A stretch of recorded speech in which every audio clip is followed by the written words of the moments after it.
দীর্ঘদিন থেকে চলে আসা সমাজে প্রচলিত সংস্কৃতি, এটা পরিবর্তন করতে গেলে শক্তির দরকার, ক্ষমতার দরকার। জোরে কোন ঠিক না? করার, হিফজ করার, শেখার মাদ্রাসা তৈরি করেছি। যেই কোরআন আমাদের জন্য আসলো মুক্তির পথ দেখাতে, সেই কোরআন এসেছিল কার কাছে? মুহাম্মদুর রাসূলুল্লাহ সাল্লাল্লাহু আলাইহি ওয়াসাল্লামের কাছে। ধারাবাহিকভাবে আদম আলাইহিস সালাম থেকে শুরু করে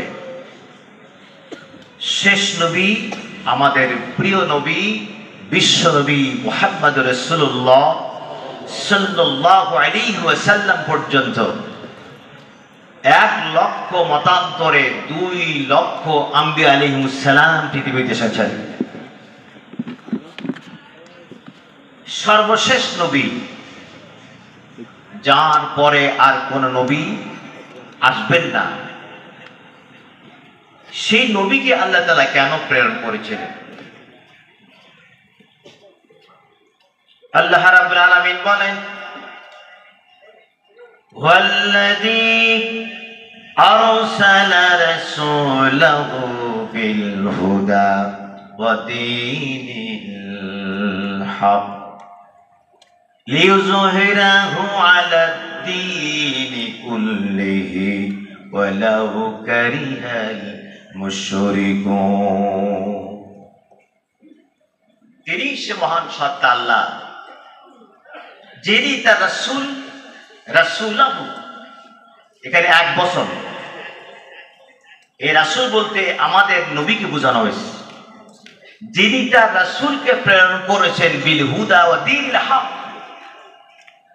সত্য দ্বীন এবং কিতাব কোরআন কারীম দিয়ে।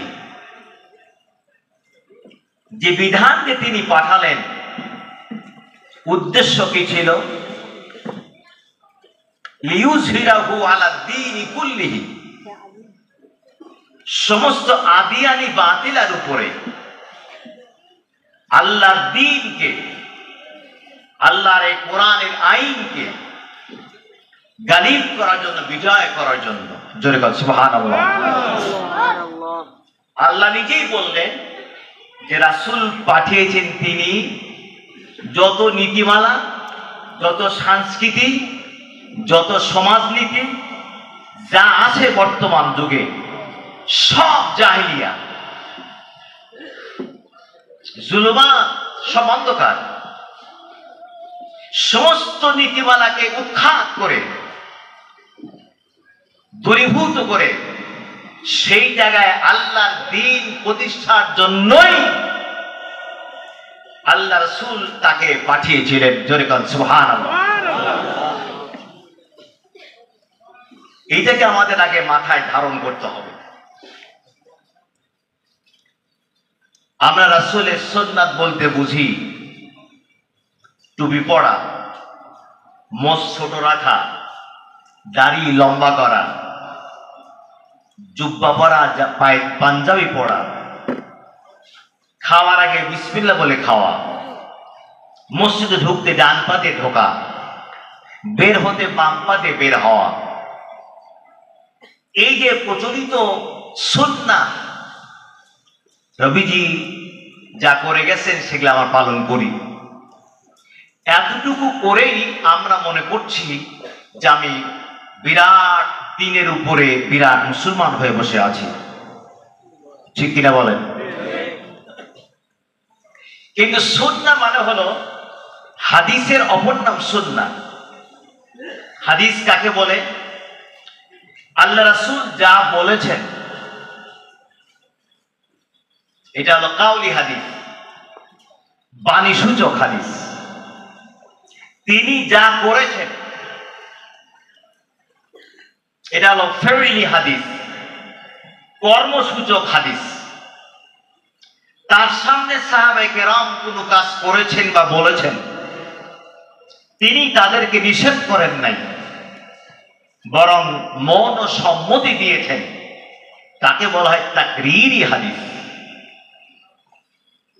তাহলে সুন্নাহ হলো শুধু এর নাম সুন্নত নয়, শুধু জুব্বার নাম সুন্নত নয়, শুধু দাড়ি পরার নাম, দাড়ি রাখার নাম সুন্নত নয়। সুন্নাত হলো দি ওয়ে, একটি রাস্তার নাম যা রাসূল করে গেছেন, দেখিয়েছেন, বলে গেছেন। সুবহানাল্লাহ। আল্লাহ রাসূল জীবনে তার নবুয়তের পরে যা করেছেন, যা বলেছেন, সব কি সুন্নাহ। জোরে বলেন সব কি, আরো জোরে বলেন কি সুন্নাহ। তাহলে আল্লাহ রাসূল মাক্কি জীবনে নবুয়ত পাওয়ার পরে 13টি বছর অবস্থান করেছেন। এই 13টি বছরে কোরআনুল কারীমের 86টি সূরা নাযিল হয়েছে। 86টি সূরা নাযিল হওয়ার পরে যেহেতু এর প্রতিপাদ্য ছিল তাওহীদ, রিসালাত আর আখিরাত, এখানে পারিবারিক জীবন, রাষ্ট্রীয় জীবন, অর্থনৈতিক জীবন, যুদ্ধনীতি, বন্দিনীতি, শান্তিনীতি, চুক্তিনীতি, রাজনীতি, সমাজনীতি কিছুই নাযিল হয় নাই। সুতরাং রাসূল শুধু আখিরাতের জিন্দেগি করার জন্য, ঈমান আনার প্রতি আখিরাতের জিন্দেগি করার জন্য বারবার তাকিদ দিয়েছেন। আল্লাহ কোরআনে সেইভাবে বলেছেন। আল্লাহ নবী মদিনায় চলে গেলেন। মদিনায় চলে গেলেন বললে ভুল হবে, আল্লাহ মদিনায় নিয়ে গেলেন, ঠিক কিনা বলেন? যত বাধা ছিল এই বাধাকে উপেক্ষা করে যদি আল্লাহ না নিতেন যাওয়া সম্ভব ছিল না। কোরআনের এখনো বাকি নাযিল হওয়া বাকি 28টি সূরা। সূরা বাকারা, সূরা নিসা, সূরা আলে ইমরান, সূরা আনফাল, সূরা তাওবা, সূরা মাইদা সহ বড় বড় সূরা, যার ভিতরে মানুষের ব্যক্তি, পরিবার, সমাজ, রাষ্ট্রনীতি সব বিধান আল্লাহ নাযিল করেছেন মাদানী জীবনে। সেই 28টি সূরা তখনও নাযিল হয় নাই। এই 28টি সূরার ভিতরে আল্লাহ সুবহানাহু ওয়া তাআলা সমস্ত নীতিমালাগুলো, বিধানগুলো, এটা করা যাবে, এটা হালাল, এটা হালাল, এটা খাওয়া যাবে, এদিক যাওয়া যাবে, হারাম, এটা খাওয়া যাবে না, এটা বলা যাবে না, এটা করা যাবে না, এই দিকে যাওয়া যাবে না, এভাবে হালাল হালাল সম্বলিত আল্লাহ সুবহানাহু ওয়া তাআলা 28টি সূরা নাযিল করলেন মাদানী জীবনে। আল্লাহ রাসূল কাবাকে সামনে রেখে নামাজ পড়েছেন। তিনি কাবার ভিতরে এবং বাইরে 360টি মূর্তি অপসারণ করে নামাজ পড়েন নাই, ওকে রেখেই পড়েছেন, ঠিক কিনা বলেন? মনে কষ্ট ছিল, কষ্ট নিয়েও তিনি নামাজ পড়েছেন। অপসারণ করার মতো সুযোগ বা সময় বা আল্লাহর হুকুম তখন ছিল না। জনবল ছিল মাত্র গুটি কয়েক। যখন তিনি মদিনায় চলে গেলেন, মদিনায় যাওয়ার পরে রাসূলুল্লাহ সাল্লাল্লাহু আলাইহি সাল্লামকে তারা শুধু ইমাম হিসেবে দেখতে চাননি, তারা শুধু আল্লাহ রাসূলকে খতিব হিসেবে দেখতে চাননি। মদিনার লোকেরা দেখল